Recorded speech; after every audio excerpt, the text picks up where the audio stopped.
నమస్కారం. జ్యోతిష్యంలో కొన్ని నిఖార్సైన సూత్రాలు ఉన్నాయి. ఇవి జాతకం ఎలా పనిచేస్తుందో అర్థం చేసుకోవడానికి ఉపయోగపడతాయి.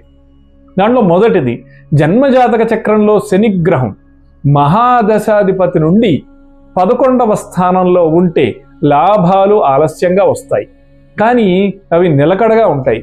ఎదుగుదల పెద్దవాళ్ల ద్వారా లేదా పాత సంబంధాల ద్వారా వస్తుంది, త్వరగా వచ్చే ఫేమ్ ద్వారా మాత్రం రాదు.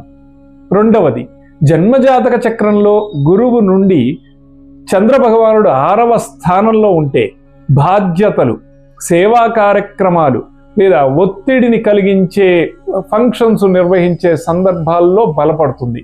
భావోద్వేగ స్థిరత్వం ఇట్లాంటి జాతకులకి అనుభవాల ద్వారానే పెరుగుతుంది. మూడవది, జన్మజాతక చక్రంలో బుధుడు కుజుడు వీరిద్దరూ నక్షత్ర పరివర్తనలలో ఉంటే వీరికి త్వరగా ఆలోచించే సామర్థ్యం, వ్యూహాత్మక నిర్ణయం, పోటీతత్వం కలుగుతాయి. డిబేట్, సేల్స్, లా, కంప్యూటర్ పోటీ పరీక్షల్లో ఇది శుభ ఫలితాలు అందిస్తాయి. కానీ వీరు మాటల్లో తొందరపాటు పడకూడదు.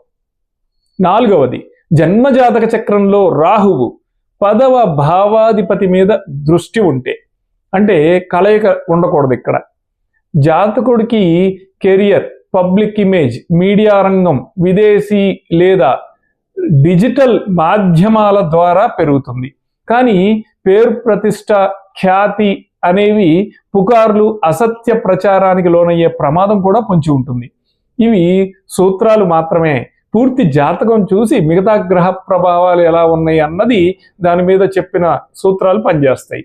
ఇలా మీ జాతకంలో ఉందా? తప్పక కామెంట్ చేయండి.